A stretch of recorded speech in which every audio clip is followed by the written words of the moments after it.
حضرت ابراہیم علیہ السلام کی عادت یہ تھی کہ مہمان کے بغیر کھانا نہیں کھاتے تھے. اور یہ بات ذہن میں رکھو کہ جو کھانا مہمان کے ساتھ کھایا جاتا ہے اس کا حساب نہیں ہوگا، چاہے وہ پرتکلف ہی کیوں نہ ہو. تو جب بھی بھوک ستاتی تو کسی شخص کو ڈھونڈ کے لے آتے اور اس کے ساتھ دسترخوان پہ بیٹھ کے کھانا کھاتے. ایک دن ایک مہمان کو ڈھونڈ لائے اور کھانا تیار تھا تو کہا کہ اللہ کا مبارک نام لیجیے اور شروع کیجیے. اس نے کہا میں تو اللہ کو نہیں مانتا. تو کہا کہ میاں تیرا اور میرا رشتہ کیا ہے؟ میں تجھے اللہ کے نام پہ ہی تو کھلا رہا ہوں کہ تو اس کا بندہ ہے، اور اگر تو اس کا نام ہی گوارا نہیں کرتا تو پھر کیا باقی بچا؟ اس نے کہا روٹی کے چند لقموں کے لیے میں اپنے بت سے بے وفائی نہیں کر سکتا.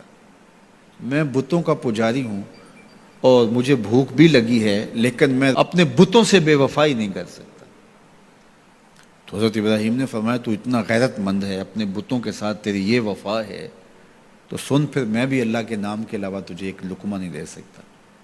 اس نے کہا کوئی بات نہیں، اٹھ کے چلا گیا. وہ چلا گیا تو جبریل آ گئے، رب کا سندیسہ دیا، ابراہیم تو نے میرا بندہ ناراض کر دیا.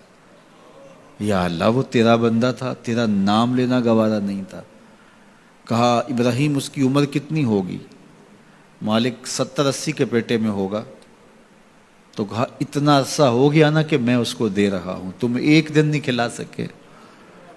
اب ابراہیم علیہ السلام ان کو ڈھونڈ رہا، وہ پہاڑ چڑھ رہا تھا تو آواز دی او میاں آ جاؤ کھانا ٹھنڈا ہو رہا ہے. اس نے کہا آ جاؤں گا لیکن تمہارے رب کا نام نہیں لوں گا. کہا نہ لینا، آ جاؤ. آیا دسترخوان پہ بیٹھا، کھانا شروع ہوا تو کہنے لگا کہ پہلے تو بڑے غصے میں تھے، جلال میں تھے کہ رب کا نام نہیں لوگے تو کھانا نہیں دوں گا. ایک دم تبدیلی کیسے آ گئی؟ کہا اسی رب کا سندیسہ آیا ہے کہ مجھے بھی تو اتنا عرصہ ہوا کہ دے رہا ہوں، تم ایک دن نہیں دے سکے.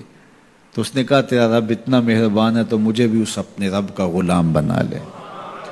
تو جو اسے مانتا ہے اسے بھی دیتا ہے، جو نہیں مانتا تو یہ نہیں دھوکہ کھانا چاہیے کہ فلاں کے پاس رزق اتنا ہے اس لیے وہ اللہ کا مقبول ہے، فلاں تخت حکومت میں بیٹھا ہے اللہ کا مقبول ہے. یہ کوئی دلیل نہیں ہے. کتنے لوگ ہیں جو اس کے منکر ہیں، اس کے وجود کے منکر ہیں، لیکن اس کے باوجود ان کو اتنا عطا کرتا ہے. بلکہ فرمایا اگر تمہارا مجھے لحاظ نہ ہو تو کافروں کے گھروں کی سیڑھیاں بھی سونے اور چاندی کی ہوں، چونکہ ان کو سب کچھ دنیا پہ دے دیا جائے گا، آخرت میں ان کا کوئی حصہ نہیں.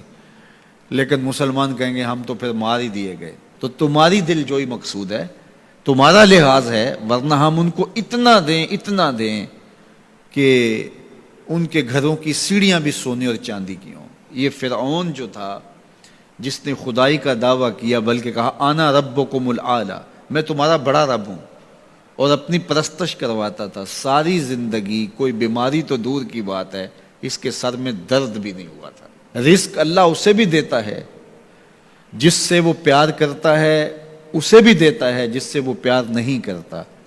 وہ صرف رب المومنین نہیں ہے، وہ رب العالمین ہے. صرف مومنوں کا رب نہیں ہے، وہ تمام جہانوں کا رب ہے. لیکن دین صرف اسے دیتا ہے جس سے وہ پیار کرتا ہے، جس سے وہ محبت کرتا ہے. یہ بات ذہن میں رکھیے گا.